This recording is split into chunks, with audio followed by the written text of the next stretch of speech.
کہ اللہ کے ان بے شمار انعامات کو ہم کبھی شمار ہی نہیں کرتے، بے شک مگر چار ایسے احسانات ہیں جو بہت عظیم ہیں۔ انہی چار احسانوں کا میں ذکر کروں گا اور اسی پر اپنی بات کو ختم کروں گا۔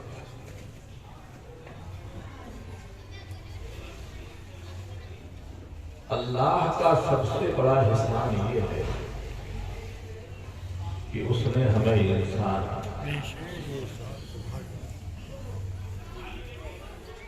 مگر میں آپ سے پوچھتا ہوں،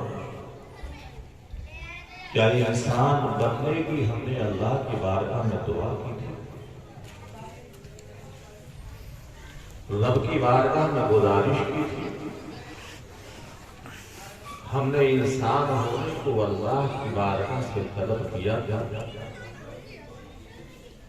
نہیں، اس لیے کہ جب ہمارا وجود ہی نہ تھا تو پھر ہم طلب کیسے کر سکتے تھے؟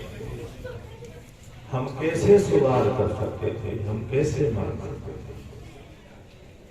اللہ کریم خود ارشاد فرماتا ہے، هل أتى على الإنسان حين من الدهر لم يكن شيئا مذكورا۔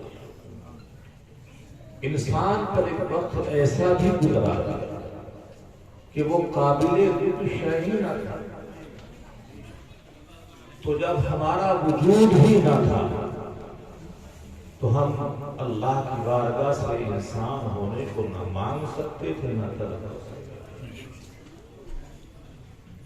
اللہ نے ہمیں انسان بنا کر اپنی 18,000 مخلوقات میں افضل بنا کر ہماری طلب کے بغیر، ہماری چاہت کے بغیر، ہمارے سوال کے بغیر، تو آپ غور کریں کہ اللہ کی طرف سے محبت کی ابتدا ہے یا نہیں؟ اللہ کی طرف سے محبت کی ابتدا ہے کہ ہماری چاہت و منشا و طلب کے بغیر اللہ نے ہمیں 18,000 مخلوقات میں انسان بنا کر سب پر شرف و بزرگی عطا کی۔ مگر حقیقت یہ ہے کہ ہم نے انسان کا صحیح معنی کا ادراک ہی نہیں کیا، ہم نے انسان ہونے کے شرف کا کوئی احساس ہی نہیں کیا۔ حالانکہ یہ بھی تو ممکن تھا کہ اللہ ہمیں کوئی جانور بنا دیتا، ہمیں کتا ہی بنا دیتا، کسی اور جانور کی شکل میں ہماری تخلیق فرما دیتا، یا گٹر کا کیڑا ہی بنا دیتا، تو کیا ہم روک سکتے تھے؟ ٹوک سکتے تھے؟ نہیں۔ معلوم یہ ہوا کہ یہ رب کی محبت تھی ہمارے ساتھ، یہ رب کا کرم تھا ہمارے ساتھ کہ رب نے ہماری طلب و چاہت و منشا کے بغیر 18,000 مخلوقات پر ہمیں انسان بنا کر شرف دیا۔ سبحان اللہ، سبحان اللہ۔ اس لیے اللہ کا احسان مانو، رب کا شکر ادا کرو، رب کی بارگاہ میں سروا سجود رہو، رب کی بارگاہ میں سجدوں کے نذرانے پیش کرتے رہو کہ اللہ نے ہمیں انسان بنا کر ہمیں ساری مخلوقات پر شرف و بزرگی عطا کی۔ تو پہلا انعام، پہلا احسان رب کا ہے کہ اس نے ہمیں انسان بنایا، اور دوسرا احسان رب کا یہ ہے کہ اس نے ہمیں مومن بنایا۔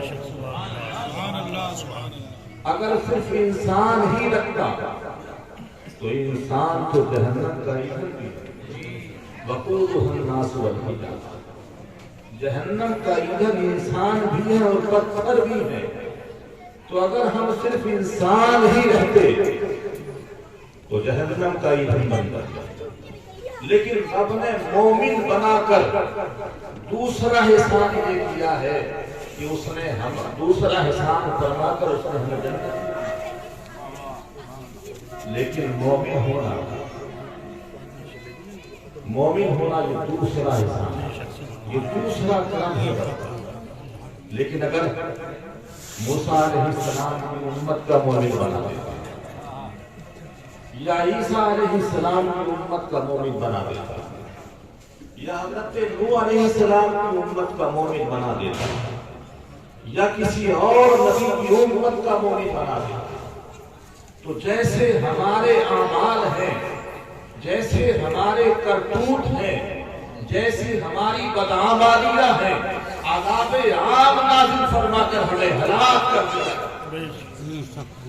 مگر تیسرا بڑا احسان یہ کیا ہے کہ مومن بنایا تو اپنے محبوب کا امت۔ سبحان اللہ، سبحان اللہ، اللہ اکبر،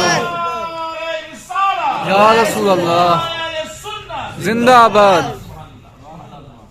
مومن بنایا اپنے محبوب کا امتی بنایا، یہ سب سے بڑا احسان ہے۔ اور یہ مت سمجھو کہ یہ کوئی معمولی بات ہے۔ بتاؤں میں آپ کو 11 نبی ایسے گزرے ہیں کہ جنہوں نے باضابطہ رب کی بارگاہ میں اکثر یہ دعا کی تھی، اے اللہ تو ہمیں نبی نہ بنا، اپنے محبوب کا امتی بنا۔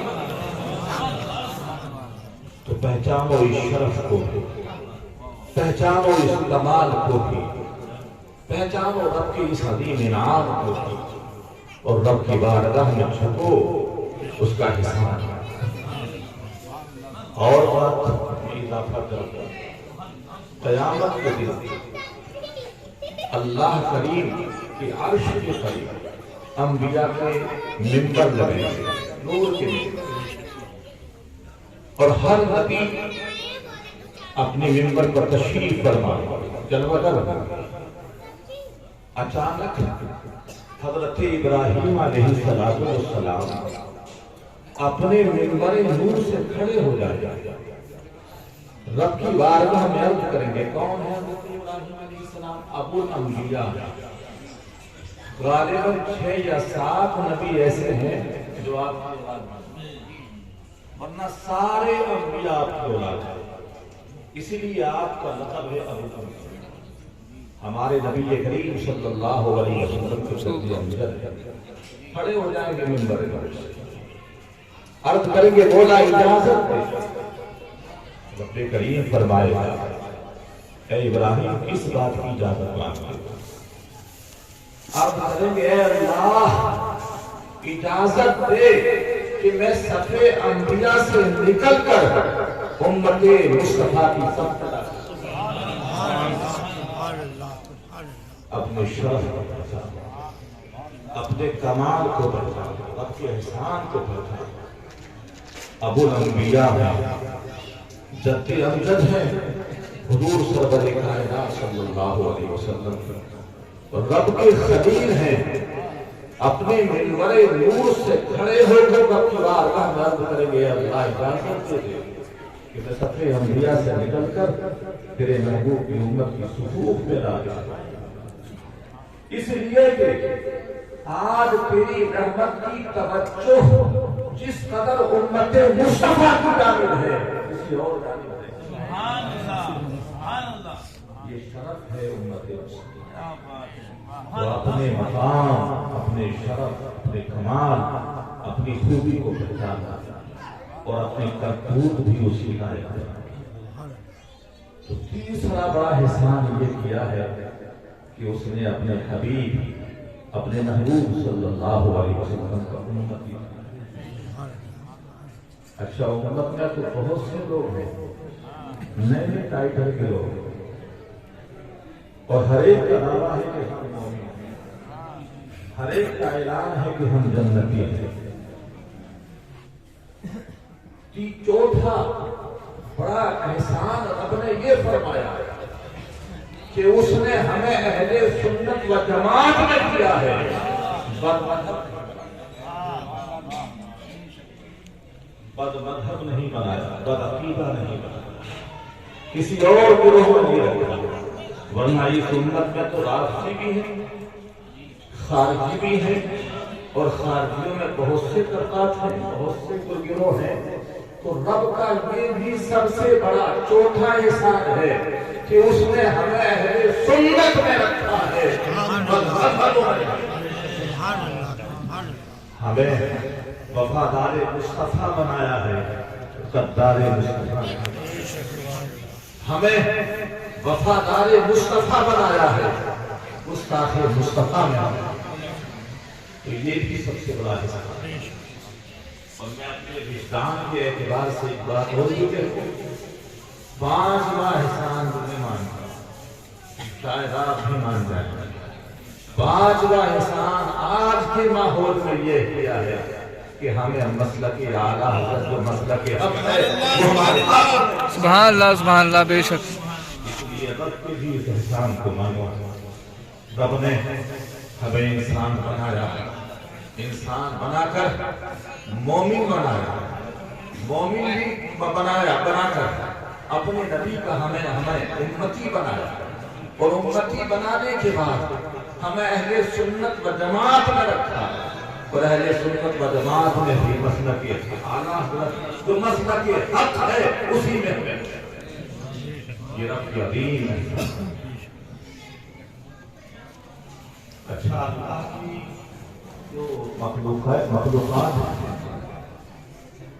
اس میں کتا بھی ہے، بکری بھی ہے، شیر بھی ہے، یہ اللہ کی مخلوق ہے۔ مخلوق ہونے کے اعتبار سے یہ سب برابر ہے، انسان بھی مخلوق، کتا بھی مخلوق، بکری بھی مخلوق اور شیر بھی مخلوق ہے، مگر کیا وجہ ہے کہ بکری حلال ہے اور کتا حرام، شیر حرام اور بکری حلال، جبکہ مخلوق ہونے کے اعتبار سے سب برابر، کتا بھی اللہ کی مخلوق، شیر بھی اللہ کی مخلوق، بکری بھی اللہ کی مخلوق، مگر بکری حلال، کتا اور شیر حرام۔ تو یہاں بھی فقہا یہی جواب عنایت فرماتے ہیں کہ جس کو اللہ نے پسند کر لیا وہ حلال ہو گئی، سبحان اللہ بے شک، سبحان اللہ۔ تو اللہ نے ہمیں انسان بنایا، یہ رب کی مرضی ہے، یہ رب کی پسندیدگی ہے، اور یہ رب کی محبت ہے۔